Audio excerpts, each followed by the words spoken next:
rutas antiguas, con paso firme sin pedir prisa. Sus ojos brillan en Elvira y su voz suena baja. Buenas, pues me llamo Francisco Javier Sánchez Manzano, que todo el mundo me conoce como Paco Paquillo.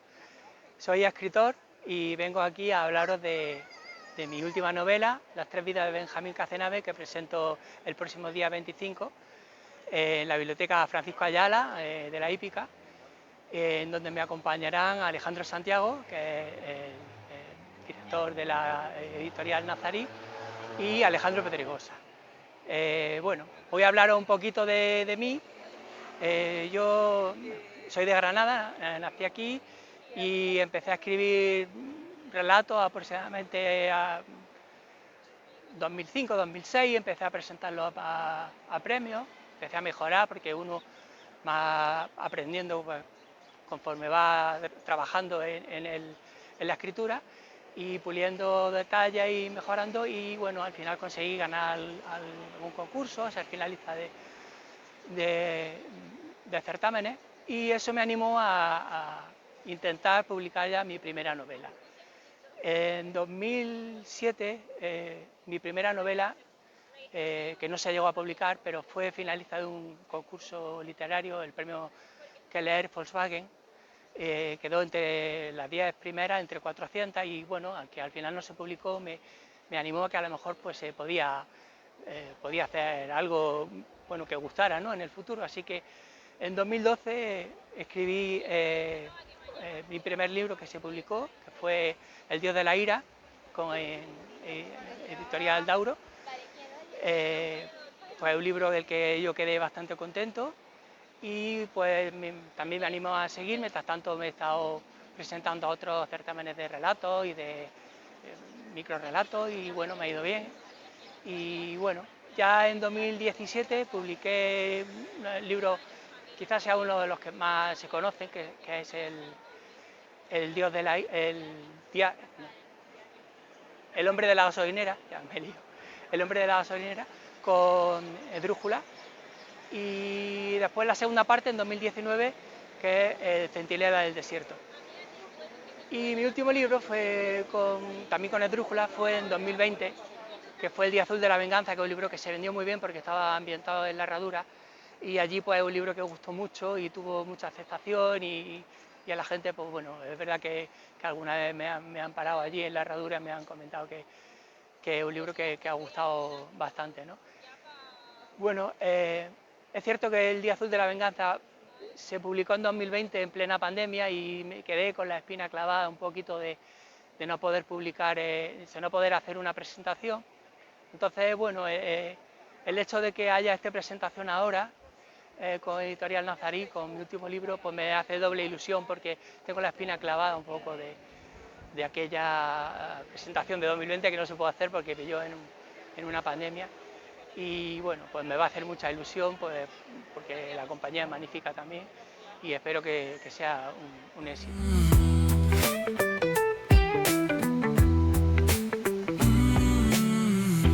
Y estamos aquí precisamente en este lugar tan bonito de Granada, al lado de la antigua biblioteca El Salón y del Puente Romano, porque en esta zona de Granada, que a mí personalmente es la que más me gusta, es donde tiene lugar parte de la acción de este libro, que está ambientado, como he dicho antes, en Granada.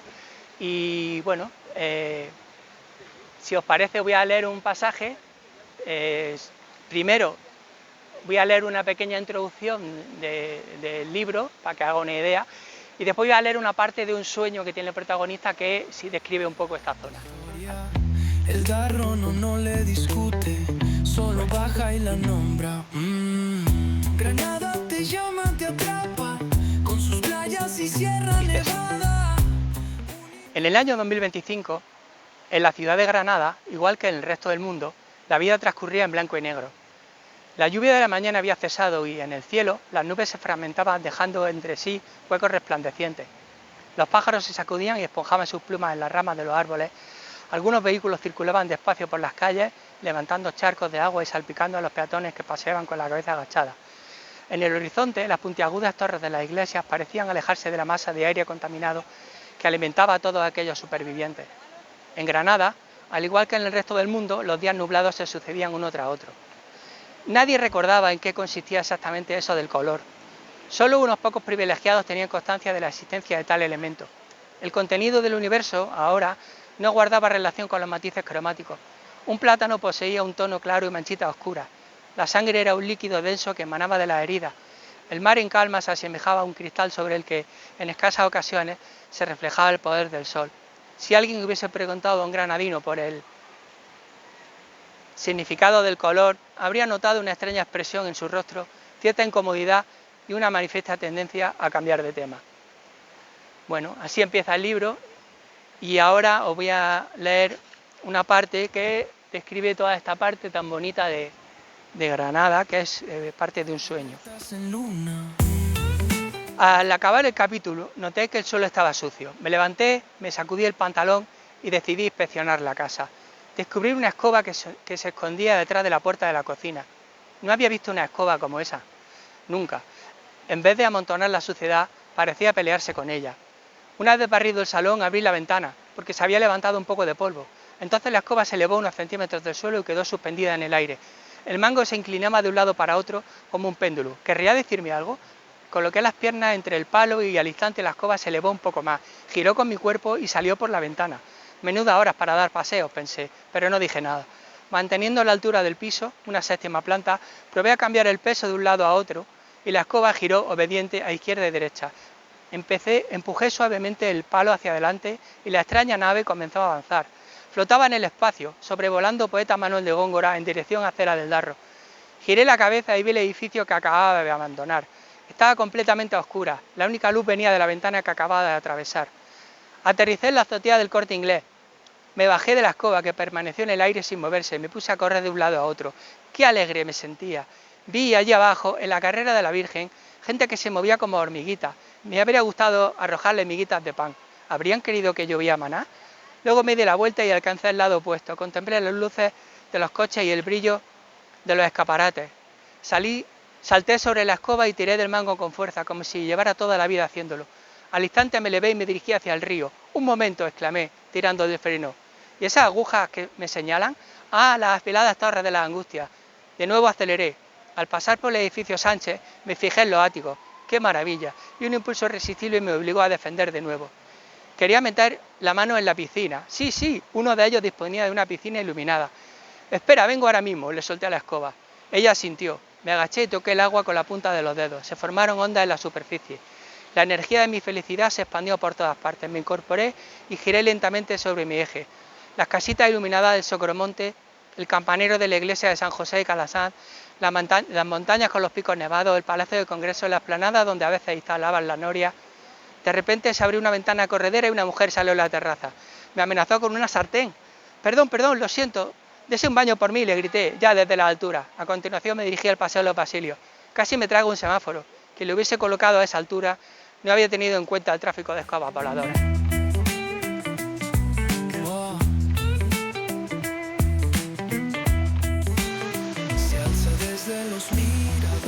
Además de los escenarios que he comentado antes, también aparecen otros lugares de Granada, como la calle Melchor Almagro, como San Antón, como la calle Alamar. Entonces, bueno, hay un poquito de todo, ¿no?, de nuestra Granada tan querida. Personajes del libro. Pues los personajes del libro es un libro que tiene pocos personajes, pero principalmente el protagonista, que da título al libro, Benjamín Cazenave, y un niño que aparece transcurrido algunos capítulos, no muchos, y que a partir de entonces se alternan los capítulos en los que aparece el niño, en los que hay, digamos, una escritura más de diálogo, que está ambientado en el Teatro Infanta Isabel de Madrid, se van entrelazando con los capítulos que transcurren en Granada, que son un poco un diario personal del protagonista, que empieza a escribir para contar cosas porque en cierto modo él no cree lo que le está pasando, ¿no? El libro trata de una persona que consigue, o sea, encuentra una forma de viajar en el tiempo y a través de los libros. Entonces, ese descubrimiento le obliga en un mundo distópico en el que los libros no existen y la sociedad todo se ve en blanco y negro, la posibilidad de viajar en el tiempo, de descubrir los libros, para él le supone un descubrimiento enorme, y termina por escribir un diario en el que va comentando todo lo que va pasando.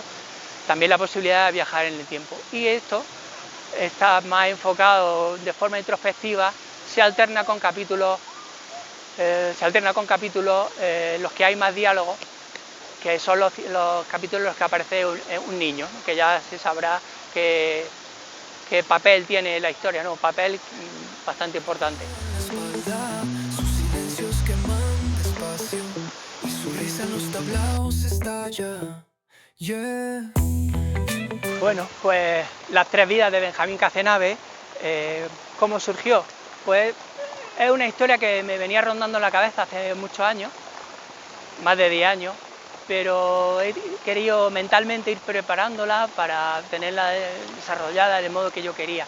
Entonces, al final, aproximadamente en el mes de noviembre de 2024, empecé a escribir las primeras ideas, el primer borrador, y se escribió bastante rápido.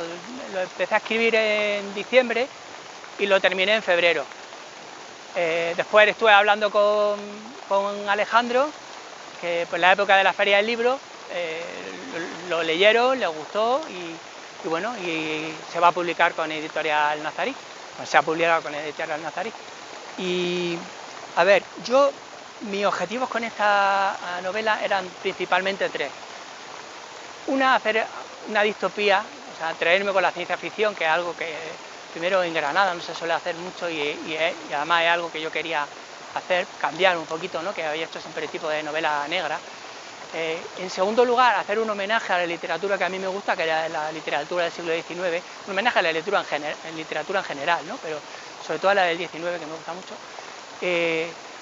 Y en tercer lugar, hacer un libro que fuese entretenido, que provocase una reacción en el lector, y que fuese una especie de canto o homenaje a lo que quizás es lo más importante de la vida, ¿no? Que es el amor. En este caso es una historia muy bonita de amor entre un padre y un hijo, en el fondo eso.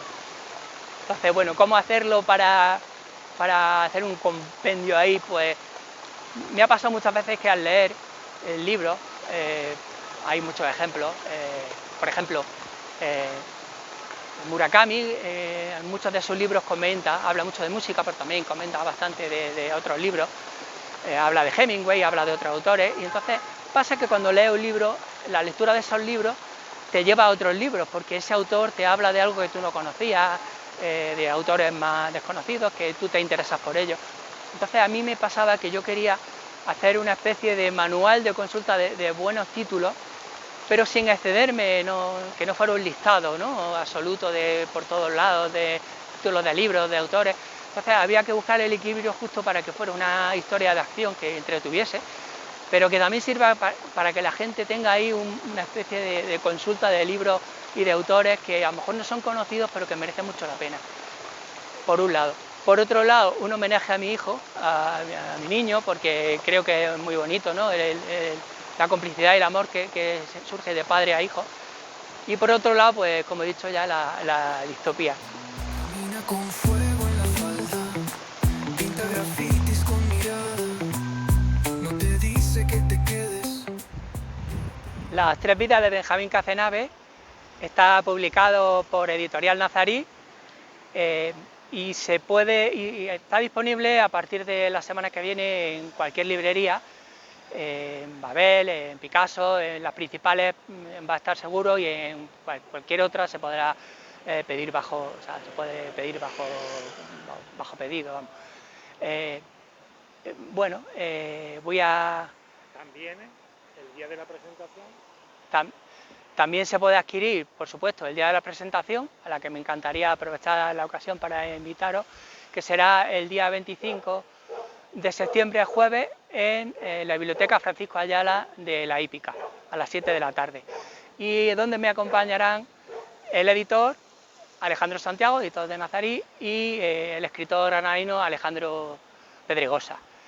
Así que bueno, os voy a leer un trocito ya para acabar y luego me despido de vosotros. Diario, 18 de diciembre, continuación. Ya ha anochecido. Salgo del portal del piso de Martín Borquez. Necesito acercarme al refugio del poeta Manuel de Góngora. Siento curiosidad. ¿Vivirá alguien allí en esta dimensión? Camino por Alamar en dirección a San Antón. Llego hasta el río Genil y atravieso el parque del Paseo del Violón. Me detengo, giro la cabeza y veo la terraza de la vivienda que compré en la realidad que comparto con Milena. La veo asomada a la terraza. Sonríe y me saluda con la mano. La imagen se desvanece enseguida. Retomo la marcha y continúo hasta el semáforo. Cuando el muñeco se pone verde, cruzo la calle y empiezo a subir por Poeta Manuel de Góngora. Al llegar a la intersección de Sos del Rey Católico, me desvío a la izquierda por calle Virgen del Mayor Dolor para situarme en la parte trasera del edificio, justo debajo del piso que, en otra vida, acabo de comprar. Únicamente una de las ventanas de la última planta permanece iluminada, la ventana de mi refugio. La oscuridad de la calle me oprime. Un sudor frío me recorre la espalda. Me pregunto quién estará ahí. ¿Seré yo?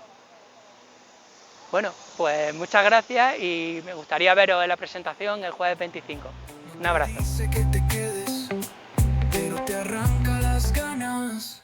Yeah. Granada te llama, te atrapa, con sus playas y Sierra Nevada.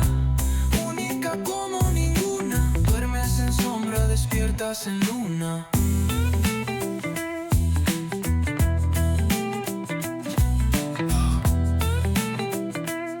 Muchas ciudades se recuerdan, ella se queda.